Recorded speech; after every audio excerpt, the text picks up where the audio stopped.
Hello viewers, welcome to Jeevas Nalabagam. இன்னைக்கு ரொம்ப simple and easy ரெசிபிங்க. இது என்னன்னா இட்லி பொடி. இட்லி பொடி எப்படி செய்யறதுன்னு சொல்றேன். அதுக்கு தேவையான இன்கிரிடியன்ட்ஸ் என்னென்னன்னு சொல்லிறேன். ஃபர்ஸ்ட் இதுக்கு தேவையானது கடலைப்பருப்பு. கடலைப்பருப்பு நான் 2 டம்ளர் எடுத்துர்க்கேன். உளுந்து வந்து 1 எடுத்துர்க்கேன். அதே மாதிரி வந்து மிளகாய். நான் இதுல ஒரு 15 வரமிளகாய் எடுத்துர்க்கேன். இது வந்து பெருங்காயம். இப்போ இதெல்லாம் என்னென்ன பண்ணனும்னா எப்பவுமே இதுக்கு வந்து ரேஷியோ பாத்தீங்கன்னா கடலைப்பருப்பு 1 டம்ளர் எடுத்தீங்கன்னா உளுந்து வந்து half போடணும். அதனால நான் இன்னைக்கு 2 எடுத்துர்க்கேன். இதுல 1 எடுத்துர்க்கேன். உளுந்து 1 டம்ளர், கடலைப்பருப்பு 2. இப்போ இதுக்கு வந்து நான் கடலைப்பருப்பை ஃபர்ஸ்ட் தனியா இத மட்டும் ஃப்ரை பண்ணிக்கிறேன். நல்லா டீப் ஃப்ரை கொஞ்சம் செவக்க வறுக்கணும். அதே மாதிரி தான் உளுந்து தனியா, மிளகாயும் இது கூடயே உளுந்து கூடயே நம்ம சேர்த்து வறுத்து எடுத்துக்கலாம். இத ஃபர்ஸ்ட் வந்து நம்ம இந்த கடலைப்பருப்பை வறுக்கலாம்.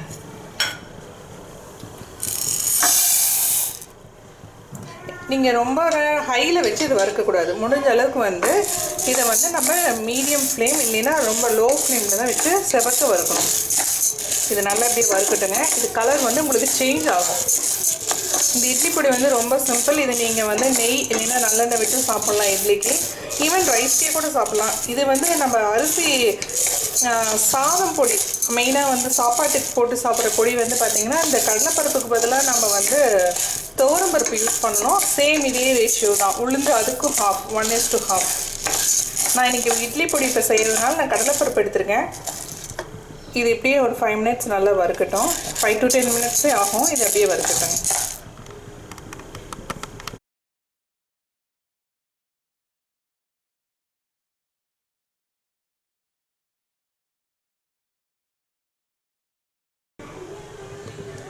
இங்க பாருங்க வியூவர்ஸ், இப்போ நான் இது கிட்டத்தட்ட இப்போ ஒரு 10 மினிட்ஸ் வறுத்துட்டு இருக்கேன். இப்போ ஓரளவுக்கு வந்து கொஞ்சம் கலர் சேஞ்ச் ஆயிருக்கு. இந்த அளவுக்கு நமக்கு கலர் சேஞ்ச் பாத்தீங்கன்னா உங்களுக்கு தெரியும். கொஞ்சம் இது கலர் செவக்க ஆரம்பிச்சிருக்கு. சோ இந்த டைம்ல நான் என்ன பண்றேன் அப்படினா இந்த மிளகாயை இதல போட்டுடலாம். இதுலயே மிளகாயும் போட்டுட்டு அப்படியே வறுக்க ஆரம்பிச்சிடலாம். சோ என்ன ஆகும்னா உங்களுக்கு மிளகாயும் நல்லா வறுபட்டும். நான் என்ன பண்ண உளுந்து வந்து இப்போ இன்னொரு pan வச்சு வறுக்க ஆரம்பிச்சிட்டேன். நான் பொட்டு உளுந்து இன்னைக்கு யூஸ் பண்ணிருக்கேன். நீங்க முழு உளுந்தும் யூஸ் பண்ணிக்கலாம். அது உங்க சாய்ஸ் தான். இதையும் இதே மாதிரி கலர் கொஞ்சம் செவக்க வறுக்கணும். நல்லா செவக்க வருங்க. ஆனா ஹை ஃப்ளேம்ல வைக்கிறீங்கன்னா நீங்க வந்து நல்ல கை எடுக்காம ஃபாஸ்டா வறுக்கணும். அப்பதான் வந்து ஒரே ஈவனா இருக்கும். ஹை ஃப்ளேம்ல வச்சு நீங்க இந்த மாதிரி பருப்பு வகைகள் எல்லாம் வறுக்கும்போது பாத்தீங்கன்னா கலர் அப்படியே டார்க்கா பிரவுன் ஆக ஆரம்பிச்சிடும். அப்புறம் ஒரு அந்த டேஸ்டும் போயிடும்.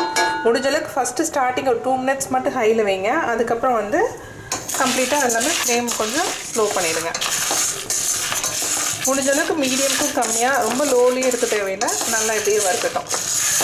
இது எல்லாமே நல்லா வறுபட்டதுக்கு அப்புறமா நம்ம என்ன பண்றோம்னா இதெல்லாத்தையும் எடுத்து ஒரு பிளேட்ல வச்சுட்டு நல்லா ஆற விடுங்க. ஆறுனதுக்கு அப்புறமா மிக்ஸில வந்து உப்பு பெருங்காயம் சேர்த்து நம்ம அரைக்கிறது தான். இட்லி பொடிக்கு வந்து ரொம்ப நைஸா பவுடர் பண்ணனும்னு இல்ல. கொஞ்சம் அந்த லைட்டா கொரகரப்பு தன்மை இருந்தா போதும். அதே சாப்பாடு பொடி நீங்க செய்றீங்க அப்படினா அதுக்கு வந்து நல்லாவே நீங்க ரொம்ப நைஸா சாஃப்ட்டா ஸ்மூத்தா பவுடர் பண்ணனும். அதுக்கு நம்ம வந்து மெயினா துவரம் பருப்பு யூஸ் பண்ணுவோம். இதுக்கு வந்து கடலைப்பருப்பு. இதுதான் டிஃபரன்ஸ். மத்தபடிக்கு மெஷர்மென்ட் அளவு எல்லாமே சேம் தான். உங்களுக்கு ஒரு சேஞ்சஸும் இல்ல. உங்களுக்கு காரம் வந்து நான் இன்னைக்கு ஒரு 15 மிளகாய் போட்டுருக்கேன். இது மீடியமான காரம் மிளகாய். நல்ல ஸ்பைசியா இருக்கும்னா நீங்க ஒரு 10 மிளகாய் இல்லனா ஒரு 6-7 மிளகாய் போடிங்கனாலே அதே போதும். பாருங்க வியூவர்ஸ், இது வந்து இந்த உளுத்தம் பருப்பும் வந்து நல்லாவே கொஞ்சம் செவக்க வறுத்தாச்சு. சோ இப்போ இது என்ன பண்றேன்னா ரெண்டையும் ஒண்ணா mix பண்ணிட்டு அவ்வளவுதான். ஸ்டவ் நம்ம இப்ப டர்ன் ஆஃப் பண்ணிடலாம். இங்க பாருங்க வியூவர்ஸ், இத நம்ம நல்லா நான் ஓரளவுக்கு பவுடர் பண்ணிட்டேன். நான் வந்து ரொம்ப நைஸாவும் பண்ணல, ரொம்ப கொரகொரப்பாவும் இல்லாம நல்லா ஓரளவுக்கு நைஸா பண்ணிருக்கேன். இப்போ இத நீங்க வந்து நல்லெண்ணெய் இல்லனா நெய் விட்டு இட்லிக்கு சாப்பிடலாம். ஈவன் ரைஸ்க்குமே சாப்பிடலாம், நல்லா இருக்கும். பட் இட்லிக்கு இன்னும் நல்லா இருக்கும். தோசை இட்லிக்கு இது சூப்பரா சூட் ஆகும். நீங்களும் இத ட்ரை பண்ணி பாருங்க. செஞ்சு பார்த்துட்டு உங்களோட கமெண்ட் சொல்லுங்க. மறக்காம Subscribe பண்ணிடுங்க. பெல் பட்டனையும் கிளிக் பண்ணிடுங்க. Thank you.